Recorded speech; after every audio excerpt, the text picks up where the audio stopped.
Punky. Hilarious. What You a know, it show. looks like an older Punky Brewster. Who? Jessica Punky Jones. Jessica Jones.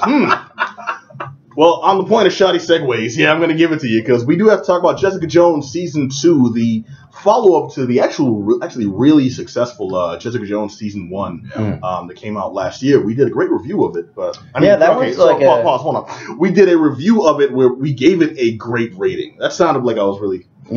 our review was great. Yeah, which it probably was. But yeah, that was like a show that kind of came out of nowhere, too. Like, one was... Like, it was on anybody's radar. Like, well, she's like a B, maybe C tier character in the Marvel universe. She had a book that lasted what was it 2 runs, if even with it was Alias in investigations. Did she have the team up? With Luke Cage, right? Yeah. She had the team up, and then that was it. Both brief rerun series back in 2000, between 2000 and 2003. But so not a popular character by any stretch. No, not at all. Since then, she's been she's a very deep character. Like she's there's a lot to her. She herself, but she's been an alternate Avenger, one of the D Team Avengers. When just before you call out the Great Lakes Avengers, you call out Jewel. That was her superhero name, and she's retired. And in her own title, she became a private investigator. And her best friend is Captain Marvel. I think that's the biggest claim to fame where you'll see her in the books these days. Yet somehow they really took a gamble on giving her a Netflix series. And it paid off. The first series was dope. Well, it's like they were really hurting for strong female characters kind of to lead a series. And they really just hit it out of the park with this one, especially this season. And all the the climate of Hollywood and everything that's going on. She is definitely the woman to lead the charge. Absolutely. And kind of that, don't define me. And she even says it pretty much as that is, keep telling me who I am and see what happens. You know what I mean? It's just that's that style, and that's exactly what we need right now. And she's great. Bad time in Hollywood. I'm surprised that Jessica Jones was the first one to do it, because now we've seen 2 seasons of Jessica Jones, yet there has not been a solo Black Widow property. I think that's the thing that people are really clamoring for. Right. And I think only for a while now, yeah. Oh, definitely. Only now with the recent success, as of this broadcast at least, of Black Panther and of DC's Wonder Woman, are we seeing that studios are saying these are characters that we never had faith in before and could never carry their own property. And now with Jessica Jones being, Jessica Jones Season 1 being as good and well done as it was, well received as it was, I think now possibly we'll get that Black Widow movie. But going back to the matter at hand with Jessica Jones, who has not fallen out of the public eye since Season 1, because we saw her in the Defenders. My parents and Luke Cage. Partnered up with Luke Cage, with Iron Fist, and with Daredevil. So now we get to see, and dude, honestly, if you remember Jessica Jones in those, did you all watch Defenders? Yeah, I watched all of it. She was there pretty much to make a badass comment and then a quick quip. They didn't really flesh her out as much. She's pretty much the I got better stuff to do. I don't want to be here type character. That's her. The alcoholic. I want to get my stuff done. It's all about me. Which is kind of true to the character in the comics, because she did go through bouts of depression in the comic and stuff like this. So I think they captured that part of the character pretty well. And I'm not going to take away Kristen Ritter's effort on that. This season though, it's just like I told you, Season 1 was great. It wasn't perfect because it's slow as hell, but once Kilgrave got introduced and they picked up the speed with Kilgrave, sold. And it was fantastic from every episode. It's a great villain too. It's just a great, and the actor. Shout out to, I forgot the name of the actor. David Tennant. How can you? Thank you. David Tennant was one of the foremost Doctor Who. But he was a great symbol for that man. You forgot? Yeah, I did. You are dismissed, sir. How dare you? Damn it! The 10th Doctor. All right, go ahead, man. I'm sorry. I was just saying he was a great symbol for the man, the sort of control that they have over everybody. You know what I mean? It was toxic masculinity personified. Exactly. Did you see Jessica? Jones Season 1. Yeah. No, the second one. Did you watch any of the second one? I haven't finished it. Okay, me neither. What episode are you on? 3. Okay, you've got a lot of suck to go through, my friend. It gets worse. Drawn out, man. What we're talking about is Jessica Jones on Netflix. It started off as a story of this private detective who also is I want to say metahuman. I'm not sure if that's a specific enhanced. I think they call themselves enhanced humans. Yeah, she's an enhanced human. She's somebody who actually has powers And that you'd think would be a boon. Any story that you see involving a character who gets superpowers, suddenly their life, it complicates a bit, but that's usually a good thing. In Jessica Jones' universe, that's like the bane of her existence because it's brought her nothing but like hard times and like poor, like crappy relationships. And she's had it for a while too, so she's been living with it for a good chunk of time. Yeah, she got it during. It gives her like responsibility, which she tries to avoid. For me, that's what it is. Yeah, you know, I can see that. In the first season, it was approached as a detriment that she has to deal with and make do with, and also improve her quality of life. That also evolves into working through issues with depression, working through alcoholism, and dealing with the influence of other people's addictions on her own.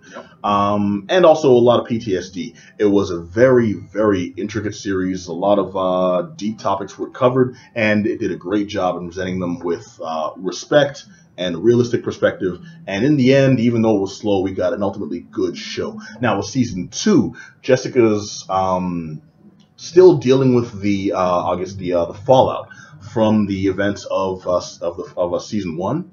The relationships that she had kind of broken, some have to be mended, some are just gone entirely. And how is she going to pick up the pieces? How is she going to continue on? And how is the story going to evolve now that, spoiler for the first season if you haven't seen it, now that her primary antagonist in life is gone? Now what new challenges is she facing? And this is all that season 2 promised. And I was jazzed for this going in. I was excited. Yeah.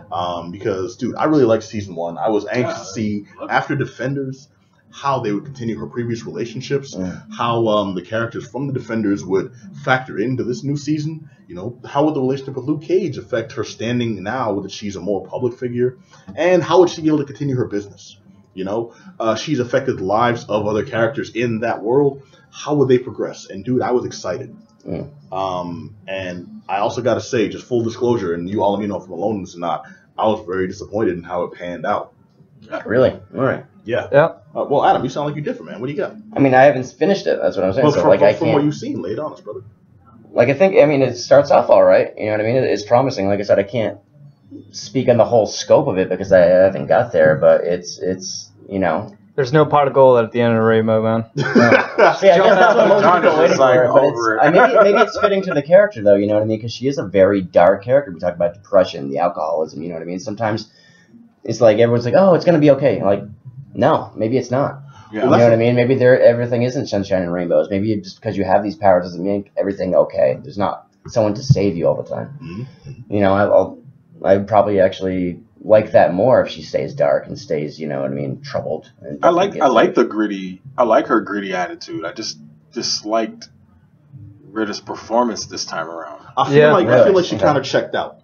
Yeah, not only her, but her sister and a lot of the main actors, except for the lawyer Jerry. She still put on a top-notch performance, and as I mentioned earlier, that older lady at the wig store, she was phenomenal. Okay, Johnny cracking bad jokes. If anyone's seen the she was series legitimately before, good.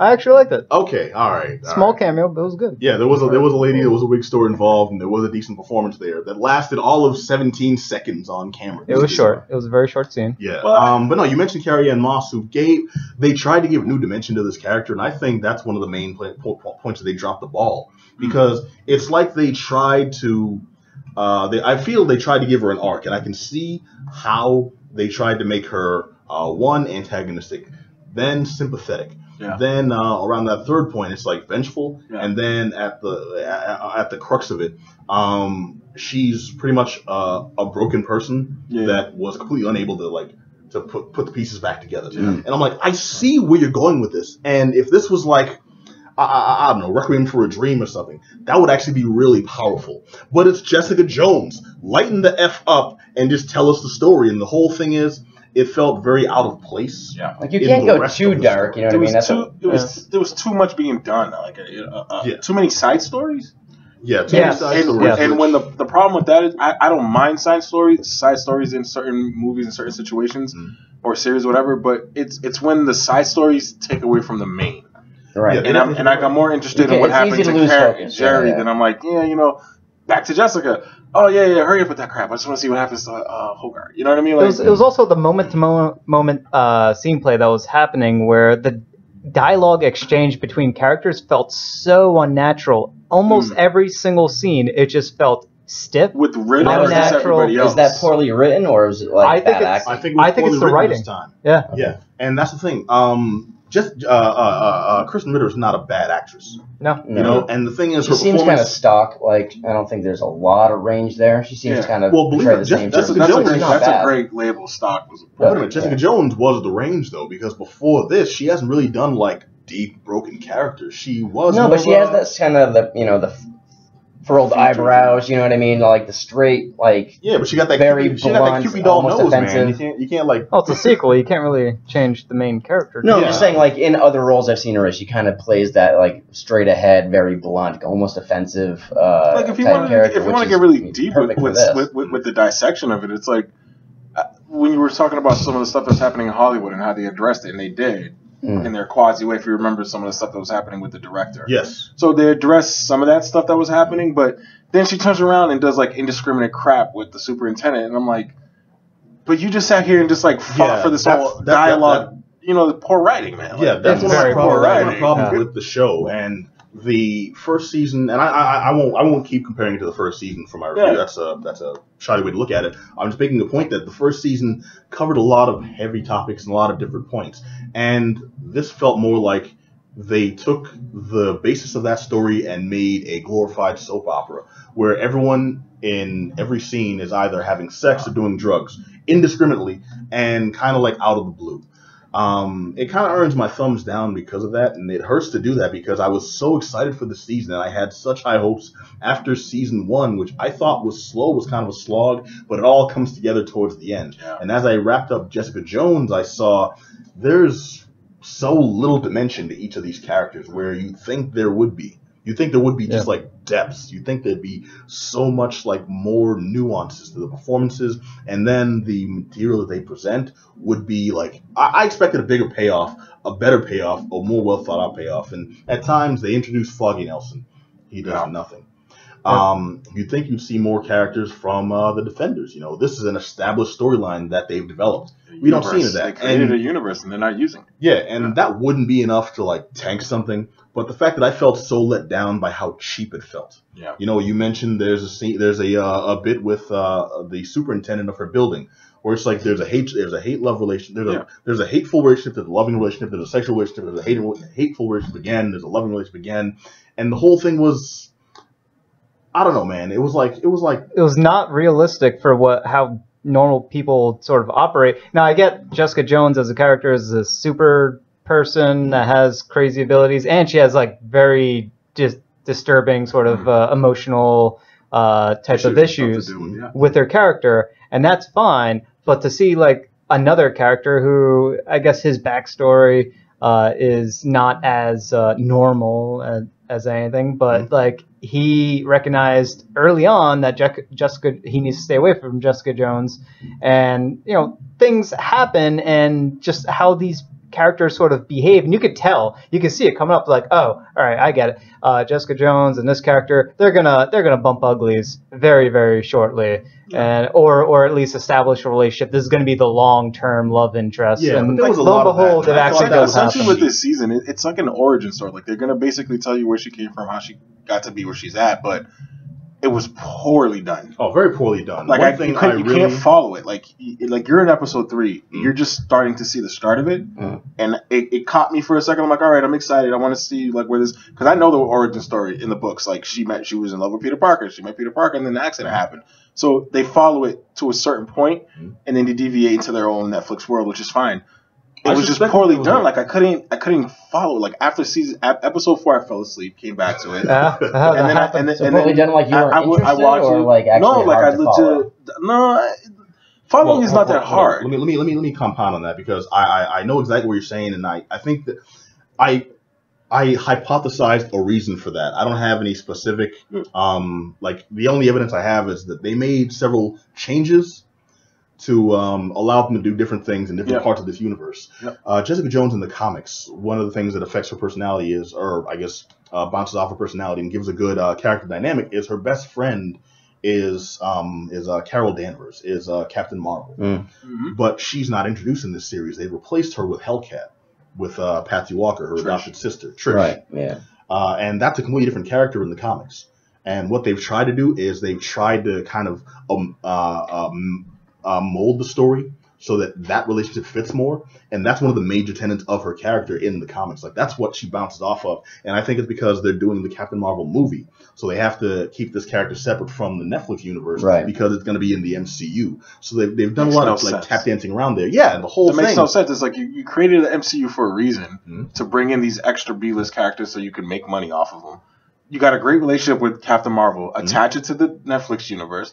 Make your fucking money. Sorry, but make your damn money, bro. And the thing is, it's pointless. What's the problem? They're shooting themselves in the foot, and I think now, mind you, I'm not making excuses. I'm just guessing that's one of the main reasons this series ended up being such a letdown, because they're trying to write around their own initial foibles. Exactly. I figure the initial thinking was, we'll do Jessica Jones, we'll get a season of an interesting like non A-team character, Captain America, Thor and Iron Man, not one of those characters. Exactly, not thinking non-main roster character, and then we'll just go about our business. Well, I think the difference between Marvel movies and everything else, especially with the TV and the Netflix series, is the movies have the long game down. They know exactly what they want to do from movie to movie, from year to year. They have the whole long game structured, and it plays out perfectly. Where the Netflix series seems to be trying to do that, and it's just messing up every once in a while, and it's making a big difference. But even Marvel's Agents of S.H.I.E.L.D. has some correlation with the MCU. Like, certain events that have occurred in the MCU affect Marvel's Agents of S.H.I.E.L.D. at one point in time. I don't know what it's like because I stopped watching it. But early on, the events of the first Avenger movies were more than mentioned across the first couple seasons. Right. And, Captain America events sprinkled across more. It was awesome. It was like a great separation from the movies if you don't have if you haven't watched all of them, but it gave you a connection to it. Netflix series is probably the better television series, if you want to call it. Like, I approve of most of them, but this one's just a super letdown, and I just think they're wasting a whole bunch of opportunity to tell a good story. Yeah, you got to maintain a certain track record to keep that title, and I think Netflix is, at least the Netflix and Marvel movies are losing it, because they're still doing good things. They've done some good things. Now, is it Kevin Feige? Now, Kevin Feige runs all this? Is it Kevin that runs the entire situation? Netflix. It was. I think the problem with Netflix is that they have different teams of writers for each of the different series, and for I believe Daredevil, they had sort of like their B-list writers. Yeah. Well, Daredevil ones I think are the best, but they also wrote Punisher, the same writers for Daredevil. Phenomenal. Right. But they had, Daredevil was phenomenal. They had their B-list team sort of write the Defenders, and Defenders was not that good, and Daredevil still is the best example that they have for something that is actually worth watching, whereas everything else is either pretty good or just terrible, like Iron Fist, and now sadly Jessica Jones falls into that category. And it really comes down to the writing, because they are shifting over these writers from one project to another, and they're not sort of keeping their A team of writers, or it seems like they're not, because clearly the writing in this was bad. There are entire scenes that are just lackluster in what is going on. It sort of makes you wonder, like, why even have this scene at all? It doesn't make any sense. From the most, like, you don't even, I don't think, understand the character. Like, why you're writing a series. Wait, you don't introduce yourself to people like, I'm the immortal Black Adam. My dad was rich and he died. It's like, I'm a cab driver. Like, give me a ride now. Like, sir, you're making withdrawal or apology? It's a wasted opportunity, because if Captain Marvel doesn't work out the way they want to, keep that connection alive with Jessica Jones, bring her into the Netflix universe, and you can create the team that everybody would like to see. That could have been the thing they want to do, but instead they chose to tarnish backstories. Like, Hellcat is pretty much going to be Trish Walker's addiction now. Yeah, exactly. That's just the thing. That's what it's setting up to be. That's kind of a spoiler, I guess, for the show, but that's 20-plus-year-olds. Damn, dude, I don't want to finish the show now. That's like a 15-plus-year-old storyline for the comic. So, I mean, it's not like the information wasn't out there. But the whole thing is the show attempts to make, I want to say revolutionary, because not many shows have done it before that have been of this ilk. like take steps to show addiction, take steps to show conflicting sexual relationships, take steps to show that people are destructive and sometimes need to cut them out of your life. And the thing is, it's like they're being written by a first-year film student. Or even middle, like someone who went to like a like almost like caricature as opposed to real. But they also they also tackled those issues on season 1, so they should have kind of moved on to something else, right? Because a lot of kind of the meat of it and themes, which bugged the crap out of me. Because I'm like, dude, you made these points. Show us something more. Yeah, and there's like you addressed it. Now go into the meat of. Yeah, so much was wasted, man, and it's more disappointment. And you honestly, like with the current climate of everything, you don't want to say that about a female lead role. Like you want it to be successful, like you want it to be obviously address the issues and stuff that is affecting Hollywood now regarding that. But like you just want it to be successful. You want it to be good. Right. It's hard to say, hey, this is crap. Even though it may be. Like, Marvel, anything Marvel related kept me home safe when I could have been out with gangs, so I appreciate everything Marvel did for me growing up. You know what that is? That's like Tommy Wiseau's. That's like Tommy Wiseau. Yo, no, this is legit. Tommy Wiseau made the statement that he feels The Room reduced the crime rates in America. He believes it. He believes it. Yeah, because people that went out to see repeated midnight screenings of The Room weren't doing any shady stuff at midnight. Yeah, in LA. Seeing The Room at midnight.